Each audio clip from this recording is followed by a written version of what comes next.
শাকিব খানের নতুন সিনেমার প্রযোজক তো দেখি পুরাই সিরিয়াস। কিছুদিন আগে তিনি গিয়েছিলেন স্বরাষ্ট্র উপদেষ্টার কাছে, এবার তিনি যাচ্ছেন দেশের বাইরে। উদ্দেশ্য সেখানে তার প্রযোজিত শাকিব খান অভিনীত আপকামিং সিনেমার বেশ কিছু গুরুত্বপূর্ণ কাজ সেরে আসা। কী সেই কাজ, কেন তিনি যাচ্ছেন দেশের বাইরে, চলেন বিস্তারিত আলোচনা করি আজকের এই ভিডিওতে। আপনাদের সাথে রয়েছি আমি ওয়াসিম। ভিউয়ার্স, ভিডিও শুরুতে যেমনটা বলতেছিলাম, শাকিব খানের নতুন সিনেমার এই প্রযোজক আসলেই ভাই পুরাই সিরিয়াস। কিছুদিন আগে তিনি গিয়েছিলেন স্বরাষ্ট্র মন্ত্রণালয়ে স্বরাষ্ট্র উপদেষ্টার কাছে। সেখানে তিনি আগামী ঈদে তার ছবিটা মুক্তি পাবার সময় যেন কোনো প্রকার কোনো প্রতিবন্ধকতা সৃষ্টি না হয়, এমনকি পাইরেসির কবলে যাতে তার ছবি না পড়ে, ঠিক এই বিষয়গুলো নিয়ে সরকার যেন আগে থেকেই পদক্ষেপ নেয়, সেই জন্য তিনি তার আবেদনটা ডিরেক্ট স্বরাষ্ট্র মন্ত্রণালয়ে স্বরাষ্ট্র উপদেষ্টার কাছে জানিয়ে এসেছেন। সেই কাজ শেষ করে এসে এবার তার পরবর্তী যাত্রা হচ্ছে বিদেশে, অর্থাৎ ভারতে।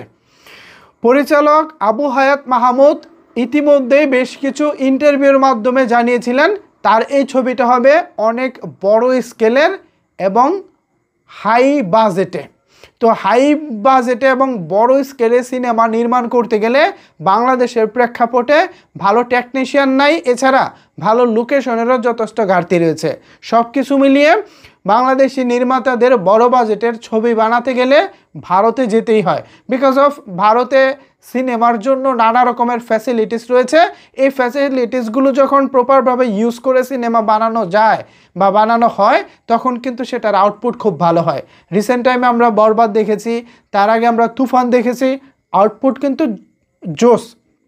তো সেই জায়গা থেকে নতুন সিনেমার নতুন প্রযোজক এবং পরিচালক আবু হায়াত মাহমুদ কিছুদিনের মধ্যেই তারা ভারতে যাচ্ছেন লোকেশন র্যাকি করতে।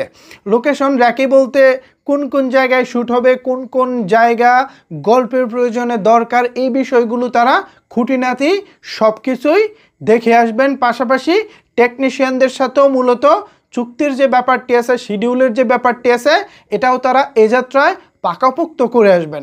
আশা করি তারা আমাদেরকে দারুণ দারুণ লোকেশনে সিনেমাটা দেখাবেন। পাশাপাশি ভারতের যারা ভালো টেকনিশিয়ান আছে, বড় বড় ছবিতে যারা কাজ করে, বলিউড, তামিল, তেলেগু, এইসব বড় বড় ছবিতে যারা কাজ করে, তাদেরকে নিয়ে শাকিব খানের এই ছবিটি করা হবে বলে আমি বিশ্বাস করি। বিকজ অফ বরবাদ দেখার পর শাকিব খানের ভক্তদের রুচি একেবারেই আমূল পরিবর্তন হয়ে গেছে। তারা এখন যেন তেন কোনো ছবি আর দেখতে চায় না। এর প্রমাণ আমরা এবারের কুরবানির ঈদে পেয়েছি। তারা বড় স্কেলে বড় বাজেটের সিনেমা দেখতেই পছন্দ করে। তো সেই জায়গা থেকে যদি নতুন এই প্রযোজক আমাদের প্রত্যাশা পূরণ করতে পারে, আই হোপ সো এটা আমাদের সবার জন্যই ভালো হবে এবং এটা তার নিজের জন্য ভালো হবে। ছবি ভালো হলে বেশি ভালো চলবে, ব্যবসাটাও তো তার হবে, তাই না? সো সেই জায়গা থেকে তার প্রতি আমি অনুরোধ করব, আপনি যাচ্ছেন কোনো সমস্যা নাই। অতীতে বাংলা সিনেমায় যেসব লোকেশন দেখানো হয়েছে সেই জায়গাগুলো জাস্ট পরিবর্তন করবেন। আমরা ভারতে হোক কোনো সমস্যা নাই, বাট লোকেশনগুলো যেন নিউ হয়। যেই লোকেশনগুলো এর আগে বাংলাদেশি ছবিতে উঠে আসেনি, এমন লোকেশন আমরা দেখতে চাই। আপনাদের জন্য শুভকামনা রইল এবং আপনি যে অনেক বেশি সিরিয়াস, আপনার কার্যকলাপের মধ্যে দিয়ে সেটা প্রমাণও হচ্ছে। আপনি বসে নাই, এটা আমাদের জন্য অনেক অনেক বেশি ভালো লাগার।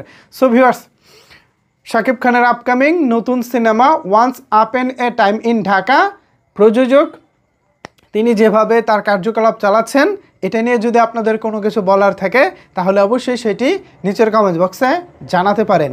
ধন্যবাদ সবাইকে এতক্ষণ আমার সাথে থাকার জন্য।